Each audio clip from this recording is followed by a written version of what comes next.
ನೋಡಿದ್ರೆ ಬೆಳಗ್ಗೆಯಿಂದಲೂ ಕೂಡ ಕೃಷ್ಣಪ್ಪ ಅಭಿಮಾನಿಗಳು ಏನು ಪ್ರತಿಭಟನೆಯನ್ನು ಮಾಡ್ತಾ ಇರುವಂಥದ್ದು. ಪ್ರಿಯಾ ಕೃಷ್ಣ ಮತ್ತು ಕೃಷ್ಣಪ್ಪ ಅವರಿಗೆ ಅನ್ಯಾಯ ಆಗಿದೆ. ಏನು ಸಿದ್ದರಾಮಯ್ಯ ಸಂಪುಟದಲ್ಲೂ ಅವರಿಗೆ ಸಚಿವ ಸ್ಥಾನವನ್ನು ಕೊಟ್ಟಿರಲಿಲ್ಲ. ಈಗ ಡಿ.ಕೆ. ಶಿವಕುಮಾರ್ ಅವರ ಸಂಪುಟದಲ್ಲಾದರೂ ಅವರಿಗೆ ಸ್ಥಾನ ಸಿಗುತ್ತೆ ಅನ್ನುವ ನಂಬಿಕೆ ಇತ್ತು. ಆದರೆ ಏನು ಕಾಂಗ್ರೆಸ್ ಅವರಿಗೆ ಅನ್ಯಾಯ ಮಾಡಿದೆ ಅನ್ನುವಂಥ ಮಾತನ್ನು ಕೂಡ ಇವರು ಹೇಳ್ತಾ ಇರುವಂಥದ್ದು.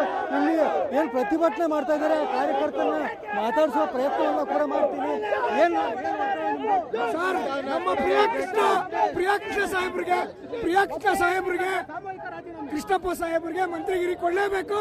ಅವರು ಪಕ್ಷದ ನಿಷ್ಠಾವಂತ ಕಾರ್ಯಕರ್ತರು, ನಾವೆಲ್ಲ ರಾಜೀನಾಮೆ ಕೊಡಕ್ ಬಂದಿದ್ದೀವಿ ಸರ್. ಯಾವುದೇ ತರ ಒತ್ತಾಯ ಇಲ್ಲ. ಕಾಂಗ್ರೆಸ್ ಪಕ್ಷಕ್ಕೆ ಇಷ್ಟೊಂದು ನಿಷ್ಠಾವಂತ ವ್ಯಕ್ತಿಗಳು ಅವ್ರಿಗೆ ಬೇಕಾಗಿಲ್ಲ ಅಂದಮೇಲೆ ನಮ್ಮ ಕಾರ್ಯಕರ್ತರು, ವಿಜಯನಗರ ಗೋವಿಂದರಾಜನಗರ ಕಾರ್ಯಕರ್ತರಿಗೆ ಯಾವುದೇ ಕಾರಣಕ್ಕೂ ನಮ್ಗೆ ಕಾಂಗ್ರೆಸ್ ಪಕ್ಷ ಬೇಡ. ನಾವು ಯಾವುದೇ ತರ ಒತ್ತಾಯ ಮಾಡಕ್ ಬಂದಿಲ್ಲ. ಸಾಮಾಜಿಕ ನ್ಯಾಯನೂ ಕೊಟ್ಟಿಲ್ಲ ನಮಗೆ. ಬೆಂಗಳೂರು ವೆಸ್ಟ್ ಅಲ್ಲಿ ನಾವು ಇರೋದೇ 2 ಕಾಂಗ್ರೆಸ್ MLAಗಳು.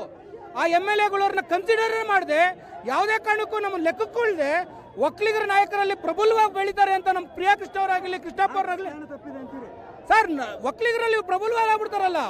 ಬೆಂಗಳೂರಲ್ಲಿ ಪ್ರಿಯಾ ಕೃಷ್ಣಗಾರು ಕೊಡ್ಲಿ, ಕೃಷ್ಣಪ್ಪನ ಕೊಡ್ಲಿ, ಪ್ರಬಲವಾಗಿ ಬೆಳೀತಾರೆ ಅನ್ನೋದು ಒಂದೇ ಒಂದು ಕಾರಣಕ್ಕೆ ನಮ್ಮ ಒಕ್ಕಲಿಗರ ನಾಯಕರೇ ನಮ್ಮನ್ನ ತುಳಿದಿರೋದು. ನಮ್ಮನ್ನ ಯಾರೂ ಬೇರೆ ಮಾಡಿಲ್ಲ. ನಮ್ಮ ಒಕ್ಕಲಿಗರ ನಾಯಕರಿಗೆ ನಮ್ಮನ್ನ ಅನ್ಯಾಯ ಮಾಡಿದ್ದಾರೆ. ಇಂಥ ನಿಷ್ಠಾವಂತ MLAಗಳನ್ನ ಕಳ್ಕೊಂಡ್ಮೇಲೆ ಕಾಂಗ್ರೆಸ್ ಪಾರ್ಟಿ ಇನ್ನು ಮುಂದಕ್ಕೆ ಯಾವುದೇ ಕಾರಣಕ್ಕೆ 2028ಕ್ಕೆ ಕರ್ನಾಟಕದಲ್ಲಿ ಕಾಂಗ್ರೆಸ್ ಬರೋದಿಲ್ಲ. ಸರ್, ಇವಾಗ ಒಂದೇ ನಿಮಿಷ ಮಾತುಗಳೇ. ಇವಾಗ ಅವ್ರು ಕೂಲಿ ಕೇಳೋರಲ್ವಾ ಡಿ.ಕೆ. ಶಿವಕುಮಾರ್ ಅವರು? ನಾವು ಅಷ್ಟೇ ನಮ್ಮ ಕೂಲಿ ಕೇಳ್ತಾ ಇದೀವಿ. ಡಿ.ಕೆ. ಶಿವಕುಮಾರ್ ಒಬ್ಬರದೇ ಕಾಂಟ್ರಿಬ್ಯೂಷನ್ ಇಲ್ಲಿಲ್ಲ. ಎಂ ಕೃಷ್ಣಪ್ಪ ಅವ್ರದ್ದು ಮತ್ತೆ ಪ್ರಿಯಾಂಕ್ ತುಂಬಾ ಕಾಂಟ್ರಿಬ್ಯೂಷನ್ ಇದೆ. ಈ ರಾಜ್ಯದಲ್ಲಿ ಸರ್ಕಾರ ಬರೋಕ್ಕೆ ಅವ್ರ ಕಾಂಟ್ರಿಬ್ಯೂಷನ್ ತುಂಬಾ ಜಾಸ್ತಿ ಇದೆ. ದಯವಿಟ್ಟು ಅವ್ರಿಗೆ ಮಂತ್ರಿ ಸ್ಥಾನ ಕೊಡ್ಲೇಬೇಕು. ಇರೋದು ಲೆಕ್ಕಾಚಾರ ಸರ್. ಇವಾಗ ಕರ್ನಾಟಕದಲ್ಲಿ ಗೋವಿಂದನಗರದಾಗಲಿ 3 ಸಲ ಪ್ರಿಯಾ ಕೃಷ್ಣ 4 ಸಲ ಎಂ ಕೃಷ್ಣಪ್ಪ ಅವ್ರು ಗೆದ್ದಿದ್ದಾರೆ. ಬಳ್ಳಾರಿ ಪಾದಯಾತ್ರೆಯಿಂದ ಇಲ್ಲಿವರೆಗೂ ಪ್ರತಿಯೊಂದು ಕಾಂಗ್ರೆಸ್ ಪಕ್ಷ ಜೊತೆಲಿದ್ದಾರೆ. ಮೇಕೆದಾಟು ಯೋಜನೆ ಆಯ್ತು, ಇವತ್ತೇನು SR ಮಾಡ್ತಾ ಇದೀವಿ, ಅಲ್ಲಿಂದ ಇಲ್ಲಿವರೆಗೂ ಮಾಡ್ಕೊಂಡ್ ಬರ್ತಾನೆ ಇದೀವಿ. ಇನ್ಮೇಲೆ ಗೋವಿಂದ ವಿಜಯನಲ್ಲಿ SR ಮಾಡೋದು ಕಷ್ಟ ಪಡ್ತದೆ.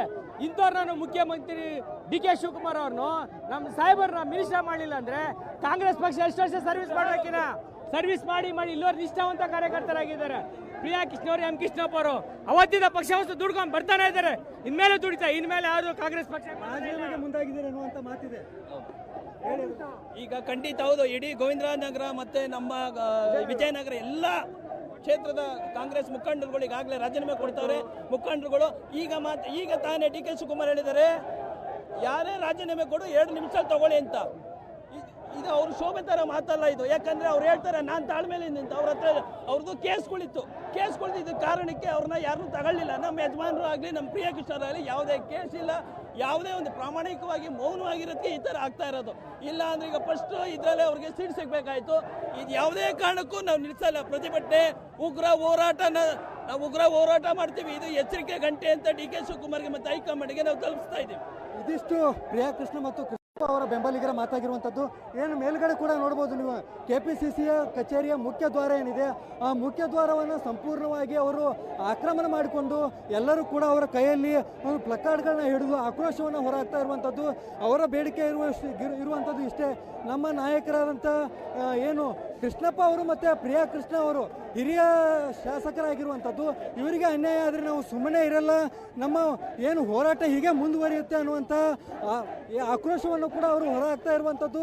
ಇದಲ್ಲದೆ ನಿಮಗೆ ಇನ್ನಷ್ಟು ಏನು ಕಾರ್ಯಕರ್ತರು ಇದ್ದಾರೆ ಅವ್ರನ್ನು ಕೂಡ ಮಾತಾಡಿಸುವಂಥ ಪ್ರಯತ್ನವನ್ನು ನಿಮಗೆ ಮಾಡ್ತೀನಿ. ಮಹಿಳಾ ಕಾರ್ಯಕರ್ತರು ಕೂಡ ಇಲ್ಲಿದ್ದಾರೆ, ಅವ್ರನ್ನು ಮಾತಾಡ್ತೀನಿ.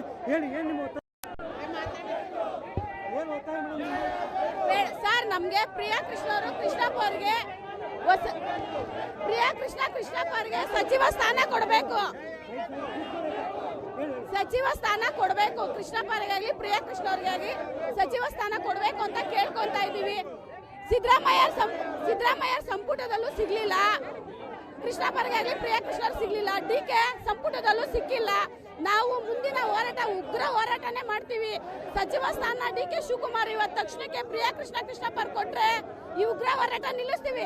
ಇಲ್ಲ ಅಂದ್ರೆ ಈ ಉಗ್ರ ಹೋರಾಟ ಇನ್ನ ಹೆಚ್ಚಾಗ್ತದೆ. ಡಿ.ಕೆ. ಶಿವಕುಮಾರ್ ಸರ್, ನಾವು GBA ಕಂಟೆಸ್ಟ್ ಸರ್ ನಾನು ಎಕ್ಸ್ ಕೌನ್ಸಿಲರು, ನಾವು ರೆಡಿ ಇದ್ದೀವಿ ಸರ್. ಈಗ ಸೈನ್ ಮಾಡೋಕ್ಕೆ, ಯಾಕಂದರೆ ನಾವು 25,000 ಕೊಟ್ಟು ಮೆಂಬರ್ ಆಗಿದ್ದೀವಿ ಅಲ್ಲಿ. ಇವಾಗ ನಾವು ಸೈನ್ ರಿಸೈನ್ ಮಾಡೋಕ್ಕೆ ರೆಡಿ ಇದ್ದೀವಿ ಸರ್. ನಮಗಂತೂ ಬೇಕೇ ಬೇಕು. ಗೋವಿಂದರಾಜನಗರ ವಿಜಯನಗರಕ್ಕೆ ಇಬ್ಬರಲ್ಲಿ ಒಬ್ಬರಿಗಾದ್ರೂ ನಾವು ಬೇಕೇ ಬೇಕು. ಇದು ಕೊಡೋವರೆಗೂ ನಾವು ನಿರಂತರವಾಗಿ ಸ್ಟ್ರೈಕ್ ಮಾಡ್ತಾನೆ ಇರ್ತೀವಿ. ನಮ್ಮ ನಾಯಕರಿಗೆ ಮೋಸ ಆಗಿದೆ. ಅವ್ರು ನ್ಯಾಯ ಸಿಗಲೇಬೇಕು. ನ್ಯಾಯ ಸಿಗೋವರೆಗೂ ಹೋರಾಟ ಮಾಡ್ತೀವಿ. ಸಾಮೂಹಿಕವಾಗಿ ನಾವೆಲ್ಲ ರಾಜೀನಾಮೆ ಕೊಡೋಕೆ ಬಂದಿದ್ದೀವಿ. ಬ್ಲಾಕ್ ಆಗಲಿ ವಾರ್ಡ್ ಆಗಲಿ ಎಲ್ಲ ಪದಾಧಿಕಾರಿಗಳು ಇಂತ ರಾಜೀನಾಮೆ ಕೊಡ್ತಾರೆ. ಕೊಟ್ಬಿಡಿ ಅಂತ ಹೇಳಿದ್ದಾರೆ. ಬಟ್ ನಮ್ಮ ಶಾಸಕರಿಗೆ ನ್ಯಾಯ ಸಿಗಲೇಬೇಕು. ನಮ್ಮ ಶಾಸಕರಿಗೆ ನ್ಯಾಯ ಸಿಗಬೇಕು. ಇಡೀ ಇಷ್ಟು ವರ್ಷಗಳಲ್ಲಿ 2 ಕ್ಷೇತ್ರ ಗೆದ್ಕೊಂಡೇ ಬಂದಿದೆ. ಸೋಲೋನದೇ ಇಲ್ಲ, ಬ್ಲ್ಯಾಕ್ ಮಾರ್ಕ್ ಇಲ್ಲ, ಕಮಿಷನ್ ತಗೊಳ್ಳಲ್ಲ, ಎಲ್ಲಾದ್ರಲ್ಲೂ ಮುಂದಿದ್ದಾರೆ ನಮ್ಮ ನಾಯಕರು. ಅವ್ರಿಗೆ ಯಾಕೆ ಕೊಡ್ತಾ ಇಲ್ಲ ಸಚಿವ ಸ್ಥಾನ? ಯಾವ್ದ್ರಲ್ಲಿ ಕಡಿಮೆ ಇದ್ದಾರೆ? ಅವ್ರಾಯ್ತು, ಅವ್ರ ಕೆಲಸ ಆಯ್ತು ಅಂತ ಹೇಳ್ತಾರೆ. ಯಾರು ತಟ್ಟೆಗೆ ಹೋಗಲ್ಲ. ಒಂದು ಏನು ಕೆಟ್ಟ ಹೆಸರು ಇಲ್ಲ ನಮ್ಮ ಸಾಹೇಬ್ರಿಗೆ. ಆದ್ರೂ ಯಾಕೆ ಕೊಡ್ತಾ ಇಲ್ಲ? ಕೊಡ್ಲೇಬೇಕು ನಮ್ಮ ನಾಯಕರು. ಅವ್ರ ತಂದೆ ಹೆಸರನ್ನ ಬಳಕೆ ಮಾಡದೆ ಸ್ವತಃ ಅವರು ಯುವ ಕಾಂಗ್ರೆಸ್ಸಿನ ಕಾರ್ಯದರ್ಶಿಯಾಗಿ, ಬೆಂಗಳೂರು ಕೇಂದ್ರ ಜಿಲ್ಲಾ ಅಧ್ಯಕ್ಷರಾಗಿ, ಹಾಗೂ ಅದಾದ್ಮೇಲೆ ಕೆಪಿಸಿಸಿಯ ವರ್ಕಿಂಗ್ ಪ್ರೆಸಿಡೆಂಟ್ ಆಗಿ, ಕೆಪಿಸಿಸಿಯ ಪ್ರೆಸಿಡೆಂಟ್ ಆಗಿ, ನಂತರ ಕಾಂಗ್ರೆಸ್ ಪಕ್ಷದ ಕಾರ್ಯದರ್ಶಿಯಾಗಿ, ಹಾಗೂ ಆಹಾರ ಸಚಿವರಾಗಿ, 11 ಬಾರಿ ಆರೋಗ್ಯ ಸಚಿವರಾಗಿ ಇಷ್ಟು ಒಳ್ಳೆ ಕೆಲಸಗಳನ್ನ ಮಾಡಿದ್ದಾರೆ. ಅವ್ರನ್ನ ಇವತ್ತು ಪರಿಗಣನೆ ಮಾಡ್ತಾ ಇಲ್ಲ. ಯಾಕೆ ಹೇಳಿ? ಅವರು ಸಾಫ್ಟ್ ಆಗಿದ್ದಾರೆ ಅಂತ. ಯಾಕೆ ಈ ರೀತಿ ಅಂತ ಧೋರಣೆಗಳು ಮಾಡ್ತಾರೆ? ಪಕ್ಷನ ಇವತ್ತು ಕಟ್ಟಬೇಕು, ಪಕ್ಷನ ಬೆಳೆಸಬೇಕು. ಇವತ್ತು ಆರೋಗ್ಯ ಕ್ಷೇತ್ರದಲ್ಲಿ ಕ್ರಾಂತಿನ ಮೂಡಿದ್ದು ಯಾರು ಅಂದ್ರೆ ಅದು ದಿನೇಶ್ ಗುಂಡೂರಾವ್ ಒಬ್ರೆ. ಇವತ್ತು ಅಂತ ವ್ಯಕ್ತಿನ ನೀವು ಕೈ ಬಿಟ್ಟಿದ್ದೀರಾ. ಯಾಕೆ ಕಾರಣಕ್ಕೋಸ್ಕರ ನಿಮ್ಮನ್ನು ತೆಗಿತಾ ಇದ್ದೀರಾ ಅದು ಹೇಳಿಲ್ಲ. ಅವ್ರು ಕೇಳಲ್ಲ, ಯಾಕಂದ್ರೆ ಅವ್ರ ಸ್ವಭಾವ ಆ ಥರ. ಅವ್ರು ಒಳ್ಳೆ ಸಾಫ್ಟ್ ವ್ಯಕ್ತಿ ಅವರು. ಇವತ್ತು ನಮಗೆಲ್ಲ ಒಳಗಡೆ ಕುದೀತಾ ಇದೆ, ಆಗ್ತಾ ಇಲ್ಲ. ಇವತ್ತು ನಾವು ಹೋಗ್ಬೇಡಿ ಅಂತ ಎಲ್ರಿಗೂ ಆದೇಶ ಕೊಟ್ಟವ್ರೆ. ಆದ್ರೂ ನಾವು ಬಿಟ್ಟಿಲ್ಲ. ಇವತ್ತು ಇಲ್ಲಿ ಬಂದಿದ್ದೀವಿ, ನಮಗೆ ನ್ಯಾಯ ಸಿಗಬೇಕು. ಯಾಕೆ ಕಾರಣಕ್ಕೆ ನೀವು ಅವ್ರು ಕೈ ಬಿಟ್ರಿ? ಯಾವ್ದಾದ್ರು ಒಂದು ಮಾನದಂಡ ಇರಬೇಕು. ಇವಾಗ 2ನೇ ಬಾರಿ ಎಲ್ಲರಿಗೂ ಕೊಟ್ಟಿಲ್ವಾ? ಯಾಕೆ ಇವ್ರಿಗೆ ಮಾತ್ರ ಕೈ ಬಿಟ್ಟಿದ್ದೀರಾ? ಬೇಡ, ನೀವು ಹೊಸಬ್ರಿಗೆ ಕೊಡ್ತೀರಾ, ಎಲ್ಲರಿಗೂ ಕೊಡಿ, ನಾವು ಒಪ್ಕೊಳ್ತೀವಿ. ಕೆಲವೊಬ್ರಿಗೆ ಮಾತ್ರ ಕೊಟ್ಟಿದ್ದೀರಾ, ಕೆಲವೊಬ್ರು ತೆಗಿತೀರಾ ಅಂದ್ರೆ ಏನರ್ಥ ಅಲ್ಲಿಗೆ? ಇವ್ರ ಮೇಲೆ ಏನಾದ್ರು ಭ್ರಷ್ಟಾಚಾರ ಇದೆಯಾ? ಯಾವುದೂ ಇಲ್ಲ. ಇವ್ರ ಮೇಲೆ ಏನಾದ್ರು ಪಕ್ಷ ವಿರೋಧಿ ಚಟುವಟಿಕೆ ಕಾರ್ಯ ಯಾವ್ದಾರು ಇದೆಯಾ? ಯಾವುದೂ ಇಲ್ಲ. ಮತ್ತೆ ಇನ್ಯಾವ ಕಾರಣಕ್ಕೋಸ್ಕರ ನೀವು ಅವ್ರನ್ನ ಕೈ ಬಿಟ್ಟಿದ್ದೀರಾ? ಇದೇನೋ ಪಕ್ಷ ಕಟ್ಟೋ ರೀತಿ ಇದು? ಒಂದು ಪಕ್ಷದಲ್ಲಿ ಇರ್ತಕ್ಕಂಥ ನಾಯಕನ್ನ ಜನರಲ್ಲಿ ಮಧ್ಯದಲ್ಲಿ ತುಂಬಾ ಪ್ರಬಲವಾಗಿರ್ತಕ್ಕಂಥವ್ರನ್ನ ಈ ರೀತಿ ನೀವು ಮಾಡಿದ್ರೆ ಎಲ್ಲಿಂದ ಪಕ್ಷ ನಾವು ಕಟ್ಟಕ್ಕಾಗತ್ತೆ? ದಯವಿಟ್ಟು ದಿನೇಶ್ ಗುಂಡೂರಾವ್ ಅವ್ರಿಗೆ ನೀವು ಈ ಕೂಡಲೇ ಮಂತ್ರಿ ಸ್ಥಾನ ಕೊಡಿ. ಅವ್ರನ್ನ ಕೇಳಿದಾಗ ಒಂದೇ ಮಾತು ಹೇಳಿದ್ರು, ನಾನೇನು ಆಕಾಂಕ್ಷೆ ಇಲ್ಲ ಅಂದ್ರು. ಆ ರೀತಿ ಒಬ್ಬ MLA ಹೇಳ್ತಾರೆ ಇವತ್ತು. ಇವರೊಬ್ಬರೇ ಹೇಳಕ್ ಸಾಧ್ಯ. ದಯವಿಟ್ಟು ಒಳ್ಳೆಯವ್ರನ್ನ ಪರಿಗಣನೆ ಮಾಡಿ ಪಕ್ಷ ಕಟ್ಟಬೇಕು. ರಾಜ್ಯದ ಜನರಿಗೆ ಒಳ್ಳೇದಾಗಬೇಕು. ದಿನೇಶ್ ಗುಂಡೂರಾವ್ ಅವರಿಗೆ ಈ ಕೂಡಲೇ ನೀವು ಮಂತ್ರಿ ಸ್ಥಾನ ಕೊಡಲೇಬೇಕು. ದಲಿತರಿಗೋಸ್ಕರ ತುಂಬಾ ಹೋರಾಡಿದ್ದಾರೆ ಅವರು. ಅವ್ರಿಗೆ ಕೊಡಬೇಕು. ಗಾಂಧಿನಗರ ಕ್ಷೇತ್ರದಲ್ಲಿ ತುಂಬಾ ಇದು ಮಾಡಿದ್ದಾರೆ, ತುಂಬಾ ಕೆಲಸ ಮಾಡಿದ್ದಾರೆ. ಅವ್ರಿಗೆ ಯಾವ ತರದಲ್ಲಿ ಇದು ಮಾಡಿ ಅವ್ರಿಗೆ ವಹಿಸ್ಕೊಡ್ಬೇಕು ಅಂತ ಹೇಳಿ ನಾವು ಕೇಳ್ಕೊತಾ ಇದ್ದೇವೆ. ಇದು ಖಂಡಿತ ದಿನೇಶ್ ಗುಂಡೂರಾವ್ ಇದು ಮಾಡಬೇಕು. ದಿನೇಶ್ ಗುಂಡೂರಾವ್ ಅವರ ಇದು ಜಾಸ್ತಿ ಇದೆ. ಕಠಿಣ ಶ್ರಮಕ್ಕೆ ಇವತ್ತು ಅನ್ಯಾಯ ಆಗಿದೆ. ದಿನೇಶ್ ಗುಂಡೂರಾವ್ ಅವರು ಎಲ್ಲ ಈ ಕಾಂಗ್ರೆಸ್ ಕಟ್ಟಾಳು ಅಂದ್ರೆ ದಿನೇಶ್ ಗುಂಡೂರಾವ್ ಅವರು, ಅವ್ರಿಗೆ ಅನ್ಯಾಯ ಆಗಿದೆ ಅಂದ್ರೆ ಅವ್ರ ಕಾರ್ಯಕರ್ತರಿಗೂ ತುಂಬಾ ನೋವಾಗಿದೆ. ಅದಕ್ಕೆ ನಾವು ವಾಲಂಟಿಯರ್ ಆಗಿ ಬಂದು, ಅವರು ಬೇಡ ಅಂದ್ರು ನಾವು ವಾಲಂಟಿಯರ್ ಆಗಿ ಬಂದು ಇವತ್ತು ಕಾರ್ಯಕರ್ತರೆಲ್ಲ ಸೇರಿ ಇವತ್ತು ಒಂದು ಧಿಕ್ಕಾರ ಕೂಗ್ತಾ ಇದ್ದೀರಿ. ಅದು ಅವರೇ ಕೇಳಿ ಮಾಡಿನೇ ನಾವು ಪ್ರತಿಭಟನೆ ಮಾಡ್ತಾ ಇರೋದು. ಅವ್ರ ಸಾಮರ್ಥ್ಯ ನಾಯಕರಾಗಿದ್ರು ಅವ್ರನ್ನ ಏನಕ್ಕೆ ಸಚಿವ ಸ್ಥಾನದಿಂದ ಕೈ ಬಿಟ್ಟಿದ್ದಾರೆ? ಏನ್ ಕಾರಣ ಹೇಳಿ ಅಂತಾನೆ ನಾವು ಪ್ರತಿಭಟನೆ ಮಾಡ್ತಾ ಇರೋದು. 6 ಬಾರಿ ದಿನೇಶ್ ಗುಂಡೂರಾವ್ ಸಾಹೇಬ್ರು, ಡಬಲ್ ಹ್ಯಾಟ್ರಿಕ್ ಇರೋ ದಿನೇಶ್ ಗುಂಡೂರಾವ್ ಸಾಹೇಬ್ರಿಗೆ ಅನ್ಯಾಯ ಆಗಿದೆ. ದಯವಿಟ್ಟು ಈ ಅನ್ಯಾಯವನ್ನು ಖಂಡಿಸಿ ಉಗ್ರವಾದಂತ ಹೋರಾಟ ಮಾಡ್ತೇವೆ. ಬಡವರ ಬಂದು ದಿನೇಶ್ ಗುಂಡೂರಾವ್ ಸಾಹೇಬ್ರಿಗೆ ಇವತ್ತು ಅನ್ಯಾಯ ಆಗಿದೆ. 6 ಬಾರಿ ಶಾಸಕರಾಗಿ ಯಾವುದೇ ಜನಾಂಗದವ್ರು ಬಂದ್ರು ಒಂದೇ ಸಮನಾಗಿ ಒಂದೇ ಇದಾಗಿ ಎಲ್ಲಾ ರೀತಿಯಲ್ಲಿ ಕೆಲಸ ಕಾರ್ಯಗಳು ಮಾಡಿದ್ದಾರೆ. ಅಂತವ್ರಿಗೆ ಇವತ್ತು ಅನ್ಯಾಯ ಆಗಿದೆ. ದಯವಿಟ್ಟು ಅನ್ಯಾಯ ಆಗ್ಕೂಡ್ದು ಅವ್ರಿಗೆ. ಸನ್ಮಾನ್ಯ ಶ್ರೀ ದಿನೇಶ್ ಗುಂಡೂರಾವ್ ಮಹಾರಾಜ್ಗೆ. ಬ್ರಾಹ್ಮಣ ಸಮುದಾಯಕ್ಕೆ ಅನ್ಯಾಯ ಆಗಿದೆ. ಈ ಸಲ ಸಂಪುಟದಲ್ಲಿ ಯಾರಿಗೂ ಸ್ಥಾನ ಕೊಟ್ಟಿಲ್ಲ. ಚಾನ್ಸ್ ಕೊಡ್ಲೇಬೇಕು. ದಿನೇಶ್ ಗುಂಡೂರಾವ್ಗೆ 6 ಸಲ ಗೆದ್ದಿದ್ದಾರೆ. ನಾವು ಬ್ರಾಹ್ಮಣ ಸಂಘದವರಿಗೆ ಅನ್ಯಾಯ ಆಗಿದೆ. ಇವತ್ತು ಸಾಹೇಬ್ರಿಗೆ ಇವತ್ತು ಅನ್ಯಾಯ ಆಗಿದೆ. ಇವತ್ತಿಂದ ಇಲ್ಲ, ಸಾಹೇಬ್ರು ಪಕ್ಷದಲ್ಲಿ ಮೊದಲಿಂದ ಇದ್ದಾರೆ. ಅವ್ರ ತಂದೆ ಕಾಲದಿಂದ ಇದ್ದಾರೆ ಪಕ್ಷದಲ್ಲಿ ಸಾಹೇಬ್ರು. ನಮ್ ಸಾಹೇಬ್ರಿಗೆ ಅನ್ಯಾಯ ಆಗಿದೆ.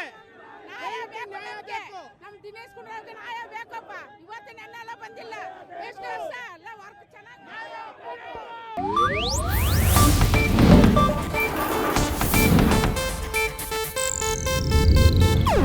ಇದು ಏಷ್ಯಾನೆಟ್ ನ್ಯೂಸ್ ನೆಟ್ವರ್ಕ್ ಪ್ರಸ್ತುತಿ.